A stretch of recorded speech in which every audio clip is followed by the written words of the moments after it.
La rivière Amazone abrite certaines des créatures les plus étranges que vous puissiez rencontrer. Des poissons bizarres aux reptiles étranges, les profondeurs de la rivière cachent des êtres qui défient l'imagination. Ces créatures prospèrent dans l'un des écosystèmes les plus mystérieux du monde. Plongeons dans les 10 créatures les plus étranges vivant actuellement dans la rivière Amazone. Numéro 10. L'anguille électrique. Imaginez-vous en train de patauger dans les eaux troubles de la rivière Amazone, prêt pour une aventure quand soudain, zap, vous venez de croiser l'une des créatures les plus électrisantes de la nature. L'anguille électrique peut générer jusqu'à 600 volts d'électricité, assez pour faire sauter un adulte hors de l'eau et le faire reconsidérer ses choix de vie. La première rencontre significative avec l'anguille électrique a eu lieu en 1775, lorsque le médecin américain Hugh Williamson a présenté ses expériences à la Royal Society. Cette décision a conduit à l'une des expériences les plus choquantes de sa vie. Il a rapporté avoir ressenti une décharge après avoir touché l'anguille, qui a également assommé un poisson-chat à proximité, démontrant ses impressionnantes capacités électriques. Cependant, une rencontre plus dramatique a eu lieu en 1800 lorsque l'explorateur Alexander von Humboldt a observé des anguilles électriques attaquant des chevaux lors d'une expédition de pêche. Les chevaux, effrayés par les décharges, se sont noyés après avoir été incapables de bouger, ce qui a amené Humboldt à noter comment les anguilles avaient des besoins de repos après avoir exercé leur énergie électrique. Cet incident a mis en lumière la puissance des anguilles et l'émerveillement qu'elles inspiraient chez les premiers explorateurs. L'anguille électrique, équipée de cellules spécialisées appelées électrocytes, peut créer de l'électricité qui fonctionne comme de petites batteries. Lorsqu'elle choisit de frapper, que ce soit un poisson, un prédateur ou un humain sans méfiance, elle active ses cellules de manière coordonnée. Le résultat est une charge électrique puissante capable d'étourdir ses proies ou de dissuader les menaces. C'est comme avoir un taser intégré sans les exigences de licence. Mesurant jusqu'à 3 mètres de long, ces fascinantes créatures sont principalement des chasseurs nocturnes. Elles utilisent pour leur capacité électrique non seulement pour chasser, mais aussi pour la navigation et la communication. Imaginez une fête où tout le monde essaie de parler en même temps, mais au lieu de crier, ils se zappent mutuellement pour se soumettre. De ses pouvoirs choquants à ses adaptations uniques, l'anguille électrique rappelle que l'Amazonie est un trésor de faune bizarre et merveilleuse. Mais qui aurait deviné que ce n'était que le début des créatures étonnantes qui se cachent dans les profondeurs de la rivière? Quelles autres créatures, pensez-vous, pourraient se cacher dans l'Amazonie? Faites-le nous savoir dans les commentaires ci-dessous. À la prochaine fois. Maintenant, il est temps de parler d'un sujet étrange. À première vue, les gens pensaient qu'une créature géante et colorée avait échoué dans la rivière Amazone. Elle semblait vivante, avec des crêtes, des membres et même ce qui semblait être une bouche. Mais en s'approchant, ils réalisèrent qu'il s'agissait d'une rare formation terrestre façonnée par la nature et le temps. La nature a vraiment ses propres surprises. Oseriez-vous vous en approcher ? Faites-le nous savoir dans les commentaires ci-dessous avec le hashtag sujet étrange. Numéro 9. Le dauphin rose de la rivière. Avez-vous déjà imaginé ce que ce serait de rencontrer un dauphin qui semble rougir ? C'est précisément ce que les explorateurs ont ressenti lorsqu'ils ont découvert pour la première fois le légendaire dauphin rose de la rivière dans la rivière Amazone. Imaginez leur étonnement lorsqu'ils ont aperçu non pas les habituels dauphins gris ou bleus, mais une belle créature teintée de rose naviguant gracieusement dans les eaux troubles. C'était comme tomber sur une licorne vivante, bien que celle-ci préfère nager plutôt que de gambader. Le dauphin rose de la rivière, connu localement sous le nom de boto, est le plus grand des dauphins d'eau douce et sans aucun doute le plus coloré. Ces dauphins ont été documentés pour la première fois par des scientifiques au XIXe siècle, avec des récits précoces mélangeant souvent faits et folklore. Beaucoup attribuaient la teinte rose à divers mythes, y compris des histoires de transformation magique. Certains habitants croyaient qu'il pouvait s'agir d'un esprit de rivière enchanté, surtout compte tenu de son habitude de faire surface avec un sourire mystérieux. Mais ce n'était pas seulement sa couleur qui rendait le dauphin rose intrigant, c'était aussi son comportement espiègle. Contrairement à leurs cousins vivant dans l'océan, ces dauphins avaient la réputation d'être quelque peu malicieux. Ils aimaient donner des coups de museau au canoë comme pour dire « Hé, tu es dans ma rivière maintenant ». Ils prenaient quand même des poissons directement dans les filets des pêcheurs, ajoutant à leur réputation espiègle. Au début, les chercheurs ont eu du mal à les distinguer de leurs homologues gris en raison de leur nature insaisissable. Au fil du temps, des études ont révélé des adaptations uniques telles que des coups flexibles et la capacité de naviguer à travers les eaux boueuses, ce qui a approfondi notre compréhension de leur rôle dans l'écosystème amazonien. Les scientifiques ont également découvert que la coloration rose n'était pas simplement décorative. Elle était probablement le résultat de tissus cicatriciels causés par des jeux brutaux avec d'autres dauphins ou simplement un trait génétique. Une chose est certaine, cette créature remarquable a captivé les imaginations depuis sa découverte, mêlant mystère et espièglerie d'une manière unique à l'Amazonie. Mais si vous pensiez que le dauphin rose était le résident le plus étrange de la rivière, attendez de rencontrer la créature qui se cache dans l'ombre, celle qui défie tout ce que vous pensiez savoir sur la vie en rivière. Numéro 8. Le poisson candiru. Le poisson candiru, souvent appelé le poisson vampire, se distingue comme l'une des créatures les plus craintes de la rivière Amazone, malgré sa taille minuscule. Ce silure parasite et élancé a une réputation notoire qui donne des frissons dans le dos, surtout lorsque vous entendez les histoires entourant sa découverte. Le candiru n'est pas dangereux à cause de sa taille. Mesurant généralement juste quelques centimètres de long, il a un choix d'habitat plutôt troublant. Ce petit poisson est notoire pour trouver son chemin dans les endroits les plus inattendus et, disons, privés. La légende raconte que le candiru, attiré par l'odeur d'ammoniac présente dans l'urine, entrerait par erreur dans l'urètre de nageurs sans méfiance. Oui, vous avez bien entendu. En 1997, un homme brésilien s'est retrouvé dans ce qui ne peut être décrit que comme la version amazonienne d'un film d'horreur. Cet incident ne concernait pas des anacondas géants ou des piranhas féroces. Au lieu de cela, la vedette de cette histoire glaçante était le petit mais terrifiant poisson candiru. Selon l'histoire, notre protagoniste malheureux profitait d'une baignade dans la rivière, répondant à l'appel de la nature. Il a pris la décision fatidique de se soulager dans l'eau, ignorant qu'il allait devenir partie intégrante d'une histoire de poisson qui ferait frémir des hommes adultes. En plein soulagement, le petit candiru a apparemment confondu son, disons, système de plomberie personnel avec un endroit confortable à appeler chez lui. Attiré par l'ammoniac dans son urine, ce petit poisson a nagé en amont, conduisant à une situation excruciante pour l'homme qui s'est soudainement retrouvé dans une douleur intense et en besoin urgent d'assistance médicale. Transporté à l'hôpital, il est devenu le sujet de l'une des radiographies les plus bizarres que les médecins aient jamais rencontrées. Oui, il y avait effectivement un poisson logé dans son urètre, se mettant à l'aise à un endroit où personne ne s'attendrait à trouver un poisson. Les chirurgiens, essayant sans doute de maintenir leur professionnalisme, ont dû extraire délicatement ce visiteur indésirable lors de ce qui était probablement la chirurgie la plus gênante de leur carrière. Bien que l'opération ait été un succès et que l'homme se soit rétabli, l'histoire de l'invasion audacieuse du candiru s'est rapidement transformée en légende, servant d'avertissement à quiconque envisage de faire une pause pipi dans la rivière Amazone. Numéro 7. Le loutre géante de rivière.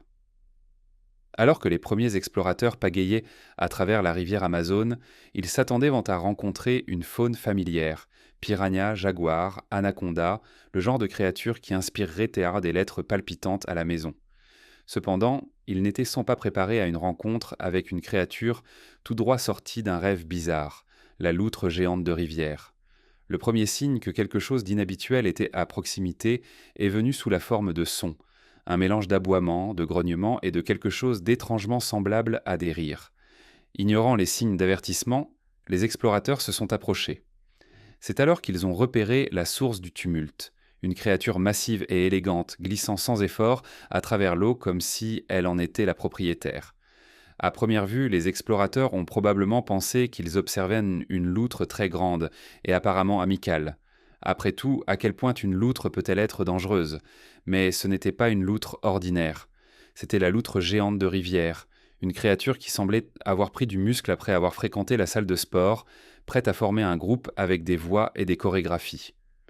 Mesurant jusqu'à 1,80 m, de long et pesant autant qu'un homme adulte, ces loutres ne se contentèrent pas de nager. Elles patrouillaient la rivière comme si c'était leur domaine royal. Alors que le bateau s'approchait, un explorateur aurait pu saisir son carnet de croquis, désireux de documenter cette magnifique bête. Cependant, tout rêve de gloire artistique a rapidement été éclipsé par la réalisation que la rivière regorgeait de ces loutres. Avec un comportement à la fois joueur et légèrement intimidant, elles ont commencé à enquêter sur ces étranges visiteurs bipèdes. Les loutres ont encerclé le bateau apparaissant ici et là, leurs grands yeux ronds scintillant de malice et d'une pointe de menace. Les explorateurs, maintenant entourés, ne pouvaient s'empêcher de remarquer que bien que ces créatures aidaient le visage de gros ours en peluche, leurs dents suggérant qu'elles pourraient facilement faire un repas de tout ce qui s'approchait trop près. Les cœurs des explorateurs se sont emballés lorsqu'une loutre particulièrement audacieuse a décidé de faire une apparition juste à côté du bateau, se tenant debout sur ses pattes arrière comme un gardien poilu. Elle a lancé aux humains un regard qui disait clairement « Vous êtes sur mon territoire maintenant ». Les explorateurs, se souvenant soudain qu'ils avaient d'autres engagements, ont sagement choisi de pagayer rapidement. En se retirant, les loutres ont repris leur activité, partageant peut-être un rire aux dépens des humains effrayés. Malgré sa taille et son apparence unique, caractérisée par un pelage brun chocolat et une tache blanche distinctive sur la gorge, la loutre géante de rivière est restée largement énigmatique pour les étrangers jusqu'au XXe siècle. Numéro 6. Le requin-taureau. Imaginez l'étonnement des premiers explorateurs et pêcheurs lorsqu'ils ont rencontré une créature qui semblait indifférente aux frontières entre l'océan et les rivières d'eau douce. Voici le requin-taureau. Ce n'était pas un requin ordinaire. C'était comme cet ami non invité qui s'invite à toutes les fêtes, apparaissant dans des endroits où il est clairement hors de propos. Les requins-taureaux possèdent une caractéristique unique. Ils prospèrent aussi bien dans les profondeurs salées de l'océan que dans les eaux douces des rivières et des lacs. Pendant des siècles, les gens croyaient qu'ils étaient en sécurité contre les rencontres avec des requins tant qu'ils restaient à l'intérieur des terres. Les requins étaient considérés comme un problème océanique, pensait-il, s'aventurant dans les rivières et les lacs avec confiance et peu de soucis. Mais ensuite, le requin-taureau est arrivé pour changer cette perception. Imaginez cela. Un groupe de pêcheurs ramenait ses filets, s'attendant à trouver l'assortiment habituel de poissons-chats et peut-être quelques carpes. Ils riaient et discutaient de leur chance. Soudain, l'eau s'est agitée violemment, et leurs filets semblaient étrangement lourds. Le rire s'est estompé alors que quelque chose de grand et décidément pas un poisson-chat se débattait en scène dans le filet. En tirant leur prise plus près, ils ont eu leur premier aperçu du requin-taureau, une créature en forme de torpille, avec un visage que seule sa mère pourrait aimer, et une attitude qui pouvait intimider quiconque. Ses yeux semblaient dire « Ouais, je suis ici, et alors ?» Les pêcheurs ont probablement connu un moment de silence stupéfait, suivi d'une discussion rapide sur la décision de le relâcher ou de le ramener chez eux. Après tout, ce n'était pas tous les jours qu'ils attrapaient un requin dans leur rivière locale. Puis est venu le retournement inattendu. Alors qu'il luttait tant pour tirer le requin sur le bateau, il a démontré exactement pourquoi il avait gagné sa réputation d'un des requins les plus agressifs. Le requin-taureau s'est débattu avec une telle férocité que le bateau a tangué dangereusement. Les pêcheurs ont soudainement été confrontés à la dure réalité de devoir faire face à un prédateur qui ne se souciait pas des règles supposées concernant où les requins devaient se trouver. Pour le requin-taureau, chaque plan d'eau était un terrain de chasse potentiel, et si ces humains n'étaient pas conscients de ce fait, c'était leur propre problème. En fin de compte, que ce soit par pure détermination ou en laissant le requin avoir son chemin, les pêcheurs ont réussi à remettre le requin à l'eau, espérant qu'il soit loin de leurs jambes. Alors que le requin-taureau s'éloignait, probablement satisfait de lui-même, les pêcheurs ont commencé à répandre la nouvelle. Il y a un requin dans la rivière et il est méchant. À partir de ce moment-là, les résidents vivant près des rivières et des lacs dans des endroits comme l'Amazonie, le Mississippi et même le Gange ont commencé à voir les eaux avec une nouvelle prudence. Ils avaient entendu parler des requins, mais celui-ci, c'était un tout nouveau niveau de danger. Numéro 5. Le lamantin amazonien. Au cœur de l'Amazonie, où la jungle pulse de vie et le fleuve coule avec des secrets inavoués, existe une créature qui reste insaisissable pour la plupart. Le lamantin amazonien, affectueusement appelé vache de mer, a été décrit scientifiquement pour la première fois en 1983 par le naturaliste autrichien Johann Natterer. Au cours de ses explorations au Brésil de 1817 à 1835, il a collecté le spécimen type. Cependant, les communautés indigènes du bassin amazonien étaient depuis longtemps conscientes de cet animal fascinant. Un récit intrigant sur la découverte du lamantin est venu de l'explorateur du début du XXe siècle, Percy Fawcett, qui a partagé une histoire racontée par un guide local. Selon l'histoire, un jeune garçon nageait dans une rivière lorsqu'il a rencontré une créature poilue étrange avec un visage rappelant celui d'un humain. Terrifié, Le garçon s'est précipité chez lui pour raconter à son père, un chasseur de lamentins expérimenté. Le père s'est mis en route pour trouver la créature et a réussi à la harponner, seulement pour réaliser qu'il ne s'agissait pas d'un lamentin, mais plutôt d'un être à l'apparence humaine et à la queue. Fawcett a spéculé que cette rencontre pourrait avoir impliqué une sirène réelle, ou peut-être un lamentin blessé d'une manière ou d'une autre. Bien que cette histoire ait une touche fantaisiste, elle souligne la longue histoire d'interaction humaine avec le lamentin amazonien, une créature ancrée dans le folklore et la mythologie indigène. La nature douce du lamentin, ainsi que ses traits humains et sa tendance à faire surface près des bateaux, ont contribué à son statut légendaire en Amazonie. Aujourd'hui, le lamentin amazonien est reconnu comme une espèce unique et menacée, avec des efforts continus visant à étudier et à conserver cette créature remarquable qui a captivé l'imagination des explorateurs et des communautés locales. Avec son comportement doux et ses adaptations fascinantes, le lamentin amazonien continue d'être un symbole de la riche biodiversité trouvée dans l'écosystème du fleuve Amazone. Son histoire sert de rappel des connexions entre les humains et le monde naturel, soulignant l'importance de protéger de telles formes de vie uniques et précieuses. Numéro 4. La tortue Matamata. La découverte de la tortue Matamata est une histoire qui commence avec un explorateur se demandant « Eh bien, c'est étrange » et culmine dans la réalisation « Attends, sa vie ?»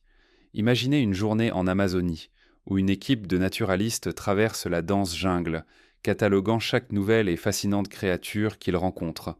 La jungle grouille de vie, d'oiseaux, d'insectes, de mammifères, mais c'est dans les voies navigables que se trouvent les véritables surprises. Désireux de découvrir quelque chose de vraiment remarquable, nos explorateurs concentrent leur attention sur les rives du fleuve, anticipant quelque chose de grand et dramatique, peut-être un caïman ou un énorme poisson-chat. Au lieu de cela, ils tombent sur ce qui semble être un tas de feuilles. À première vue, c'est précisément ce à quoi la tortue Matamata semble ressembler. Cette créature inhabituelle est si habilement camouflée qu'elle est souvent confondue avec des débris, du feuillage mort ou même une roche submergée. L'un des explorateurs, ayant probablement trébuché sur ce qu'il pensait être un amas aléatoire de déchets de jungle, se penche pour enquêter. Alors qu'il tend la main, le supposé tas de feuilles bouge soudainement, provoquant un soupir collectif dans le groupe. La Matamata, un véritable maître du déguisement, se révèle dans toute sa splendeur particulière, avec une tête triangulaire plate, un cou exagérément fin et une carapace ressemblant à une sculpture abstraite. Il semble que la nature ait décidé de créer une tortue qui défie la norme. L'explorateur, réalisant maintenant qu'il essaie tomber sur quelque chose d'extraordinaire, observe la tortue qui cligne paresseusement des yeux, peut-être aussi étonné par l'humain que l'humain l'est par elle. Bien que sa découverte n'ait pas été aussi dramatique que celle d'un jaguar ou d'une énorme anaconda, la Matamata a rapidement fasciné les naturalistes. Contrairement à la plupart des tortues conçues pour nager de manière aérodynamique, la Matamata est construite pour l'embuscade. Elle reste complètement immobile, se fondant parfaitement dans son environnement, attendant que sa proie passe. Quand le moment arrive, elle ne poursuit pas. Elle ouvre simplement sa bouche cavernueuse, créant un vide qui aspire l'eau et toute créature malheureuse qui se trouve à proximité. Au fur et à mesure que la nouvelle de la Matamata se répandait, elle est devenue en quelque sorte une célébrité dans la communauté scientifique, non pas parce qu'elle était dangereuse ou rapide, mais en raison de son apparence délicieusement bizarre. En Amazonie, où des prédateurs féroces dominent, la Matamata compte sur son incroyable camouflage pour échapper à la détection. En fin de compte, la tortue Matamata rappelle que dans la nature, les créatures les plus étranges peuvent aussi être les plus captivantes. Il ne faut ni vitesse ni puissance pour survivre, juste un excellent endroit pour se cacher et un visage qui pourrait n'être apprécié que par sa mère. Peut-être est-ce pourquoi nous sommes enchantés par cet étrange petit être de l'Amazonie. Numéro 3. Les concombres de mer. L'histoire du concombre de mer combine curiosité, confusion et une touche d'intrigue culinaire, bien que pas de la manière que vous pourriez anticiper. Imaginez un naturaliste aventurier voyageant à travers les divers écosystèmes des océans du monde, cataloguant les créatures étranges et merveilleuses rencontrées en cours de route. Ils ont croisé des poissons avec des appendices lumineux, des crabes avec des pinces aussi grandes que des assiettes et des pieuvres qui changent de couleur apparemment pour le plaisir. Mais rien ne les préparait à la vue d'une créature visqueuse et molle reposant sur le fond de l'océan. Tout a commencé lorsqu'un explorateur curieux, peut-être en mission pour trouver des espèces marines uniques, est tombé sur un organisme qui semblait hors de place. Là, il se reposait, un long corps mou allongé immobile, ressemblant à un concombre laissé trop longtemps au soleil. Il ne montrait ni vitesse, ni agressivité, ni caractéristiques notables. En fait, il bougeait à peine, amenant l'explorateur à se demander s'il s'agissait d'un animal ou simplement d'un étrange légume marin. Mais cette créature était bien vivante, et plus l'explorateur observait, plus cela devenait perplexe. Le concombre de mer, tel qu'il a été identifié plus tard, manquait de nageoires, d'écailles ou d'une carapace dure. Au lieu de cela, il avait un corps tubulaire, mou, recouvert d'une peau cuirassée. Content de rester sur le fond marin, il se dilatait et se contractait occasionnellement, suggérant soit un mécanisme respiratoire, soit une tentative de confort. Ne se laissant pas décourager, le naturaliste décida de jeter un coup d'œil de plus près, peut-être en le piquant avec un bâton. Le concombre de mer, peu impressionné par l'intrusion, réagit d'une manière qui laissa l'explorateur à la fois étonné et un peu dégoûté. Il expulsa une partie de ses organes internes comme mécanisme de défense, un acte qui ne peut être décrit que comme dramatique. Cette réaction inhabituelle a mis en lumière la méthode du concombre de mer pour gérer les menaces, répandant littéralement ses entrailles pour échapper aux prédateurs, tout en étant pleinement conscient qu'il pourrait régénérer les parties perdues de plus tard. Comment quelque chose d'aussi lent et visqueux pouvait-il prospérer dans l'océan compétitif? Qu'est-ce que c'était exactement? Une plante? Un animal? La vérité s'est révélée encore plus étrange. Le concombre de mer est un échinoderme apparenté aux étoiles de mer et aux oursins, bien qu'il ressemble à un membre d'une famille différente. La nouvelle de cette créature particulière s'est répandue, suscitant l'intérêt de la communauté scientifique. Voici un organisme qui défiait les attentes à chaque tournant, de ses étranges mécanismes de défense à son mode de vie tranquille. Les naturalistes étaient à la fois intrigués et divertis par cette créature qui se déplaçait lentement et se nourrissait en filtrant des particules du fond marin. Cependant, le concombre de mer n'avait pas fini de surprendre les gens. Au fil du temps, certaines espèces ont été reconnues comme des délices dans diverses cultures, notamment en Asie. Ce qui avait commencé comme un organisme étrange et caoutchouteux reposant sur le fond marin s'est transformé en un ingrédient prisé pour les soupes et les ragoûts. Les explorateurs qui ont rencontré pour la première fois le concombre de mer n'auraient jamais pu imaginer que cette étrange créature visqueuse finirait par trouver sa place dans certaines des meilleures cuisines du monde. Numéro 2. Le piranha à ventre rouge. Avez-vous déjà réfléchi à ce que cela fait d'être entouré d'ombre, conscient que quelque chose de létal pourrait se cacher juste en dessous de la surface? C'était la réalité troublante pour les premiers explorateurs naviguant sur le fleuve Amazone. La jungle se dressait épaisse de tous côtés, oppressante et étouffante, tandis que les eaux sombres du fleuve coulaient silencieusement sous leurs canoës. Ils avaient entendu les légendes d'un poisson si féroce qu'une seule morsure pouvait sectionner la chair en un instant, une créature redoutée même par les tribus locales. L'air était lourd d'humidité alors qu'il pagayait plus profondément dans le cœur de l'Amazonie où le fleuve semblait calme, peut-être trop calme comme s'il retenait son souffle. Les explorateurs scrutant les eaux, leur sens aiguisé par la tranquillité étrange. Puis, sans avertissement, la surface commença à onduler. Au début, ce n'était qu'une légère perturbation, mais bientôt l'eau commença à tourbillonner. Ce qui émergea des profondeurs leur envoya un frisson dans le dos. Ils aperçurent sortir des éclats argentés, l'éclat de dents acérées et le rouge menaçant des ventres de la créature. C'étaient les proies dans les piranhas à ventre rouge, de petits poissons mortels avec une réputation aussi redoutable que n'importe quel prédateur de la jungle. Le piranha à ventre rouge est un poisson robuste et compact, mesurant généralement entre 30 et 35 cm de long, bien que certains puissent atteindre près de 50 cm. Son corps élancé est orné d'écailles argentées scintillantes qui semblent se fondre parfaitement dans les profondeurs troubles du fleuve. Cependant, c'est le ventre qui attire l'attention, d'un rouge sang profond qui sert d'avertissement de la nature agressive du poisson. Cette coloration vive contraste fortement avec son corps argenté, donnant au piranha l'apparence d'avoir été plongé dans de la peinture cramoisie. Pourtant, ce sont les dents qui définissent véritablement cette créature. Acérées, triangulaires et imbriquées, ces dents sont conçues pour trancher la chair avec une efficacité terrifiante. Chaque dent ressemble à une petite lame capable de couper à travers la peau, le muscle et même l'os. Les mâchoires des piranhas sont puissantes, se fermant avec une rapidité et une force remarquables. Alors que les piranhas se rapprochaient, leur ventre rouge scintillant dans la lumière tamisée, les explorateurs réalisèrent la vérité derrière les légendes. L'eau autour d'eux semblait bouillir alors que les poissons se déplaçaient ensemble, leurs mouvements étrangement synchronisés.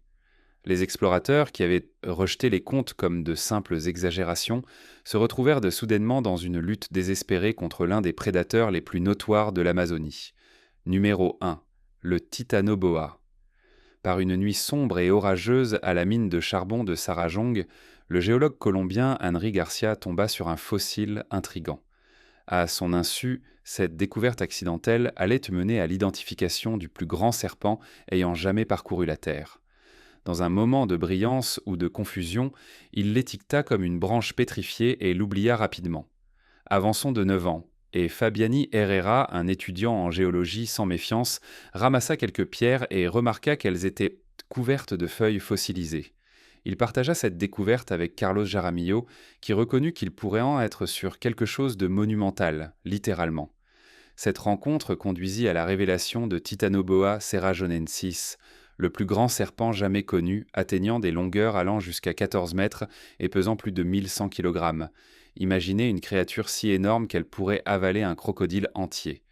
Ce serpent gigantesque prospérait dans un habitat chaud et marécageux, chassant probablement de gros poissons et des tortues, les enroulant étroitement avant de les avaler. Avec un diamètre comparable à celui d'une petite voiture, Titanoboa était le prédateur ultime de son époque. Ses vertèbres solides et ses puissantes mâchoires pouvaient s'ouvrir suffisamment pour accueillir son régime impressionnant. Donc, la prochaine fois que vous pensez au serpent, rappelez-vous que pendant que votre serpent de jardin moyen évite une tondeuse à gazon, Titanoboa était là, régnant sur le marécage, chassant son prochain repas et probablement en riant à l'idée d'être confondu avec une branche pétrifiée.